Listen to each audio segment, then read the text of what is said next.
କଷି ଏପଟେ କଲରା ଗଛରେ ବିଛେଇ ହେଲାଣି, କିନ୍ତୁ ଦେଖିଲା ବେଳକୁ କଲରା ଗଛକୁ ମୂଷା କାଟିବାରେ ବ୍ୟସ୍ତ। ଆପଣଙ୍କୁ ଆଜି ପ୍ରମାଣର ସହ ଦେଖେଇବି। ଦେଖନ୍ତୁ, ଆପଣ ଭାବୁଥିବେ ପୂର୍ବ ଭିଡ଼ିଓରେ ମୁଁ ମିଛ କଥା କହିଥିଲି। ଦେଖନ୍ତୁ କେତେ ବଡ଼ ବଡ଼ ଗଛ, ସେ ମୂଷା କାଟିକି କ'ଣ କରୁଛି। ଏ ଗଛ ଦେଖନ୍ତୁ, ଥିଲେ କେତେ ବଡ଼ ହୁଅନ୍ତାନି, କାଟି ଦେଇଛି।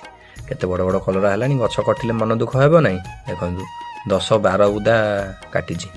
10-12ଟା ବୁଦା ମାନେ ଗୋଟେ ବୁଦାରେ 2ଟି ଗଛ ଲାଗିଥିଲା ତାଡ଼ା ହେଇକି, ତାଡ଼ା ମାନେ ଜରିରେ ପଶିକି ଲାଗିଥିଲା। ଦେଖନ୍ତୁ ଏମିତି 8-10ଟା ଜାଗା କାଟିଦେଲା ଯେମିତି। ଏଇଟା ଦେଖନ୍ତୁ ଗୋଟେ ବଡ଼ ବୁଦାଟେ ଜଷ୍ଟ ନୂଆ ଏବେ ମରିଛି, ଝାଉଁଳିଛି। ମୁଁ ସେଥିପାଇଁ ଆପଣଙ୍କୁ ଦେଖେଇଲି, ପ୍ରମାଣର ସହ ଆପଣମାନଙ୍କୁ ଦେଖାଉଛି। ଆପଣ ଭାବିବେ କି ମୁଁ ମିଛ କଥା କହୁଛି ବୋଲି। ଦେଖନ୍ତୁ ଏମିତି ପାଣି ମଡ଼ା ହେଇଥିଲା।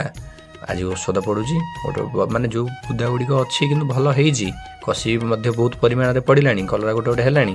କିନ୍ତୁ ଆଉ ବାକି ଯେଉଁ ଗଛ ଗୁଡ଼ିକ ମରିଗଲା, ଦେଖିଲା ବେଳକୁ ଟିକେ ମନ ଦୁଃଖ ହେଉଛି ଆଉ। କାରଣ ଏତେ ପରିଶ୍ରମ ହେଇଛି ନା ଏ ଜିନିଷରେ ସବୁ।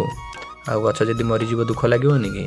ସେଇଥିପାଇଁ ଦେଖନ୍ତୁ କଲରା ଗଛ ଏମିତି ଆମର 2ଟି ପର୍ଯ୍ୟାୟରେ ଲାଗିଥିଲା, ଆଗ ପର୍ଯ୍ୟାୟ ପଛ ପର୍ଯ୍ୟାୟ। ଦେଖନ୍ତୁ ବର୍ତ୍ତମାନ ଏ ଆଗ ପର୍ଯ୍ୟାୟରେ କଷି ସବୁ ହେଲାଣି ଗୋଟେ ଗୋଟେ, ତୋଳା ହେଇନି, ହେବ 8-10 ଦିନ ଭିତରେ ଆଉ। କଷି ସବୁ ପଡ଼ିଛି ଆଉ, ଗୋଟେ ଗୋଟେ ଜାଗାରେ 2ଟା 4ଟା ଏମିତି କଷି ସବୁ ପଡ଼ିଛି। ଭଲ କଷି ହେଇଛି। କିନ୍ତୁ ଆମ ଏପଟେ ସବୁ ଛୋଟ କଲରା ଲାଗେ, ବଡ଼ କଲରା ନୁହଁ। ଦେଖନ୍ତୁ ବଡ଼ କଲରା ବି ଲଗାନ୍ତି, କିନ୍ତୁ ଆମର ଛୋଟ ଲଗେଇଛୁ ଆଉ।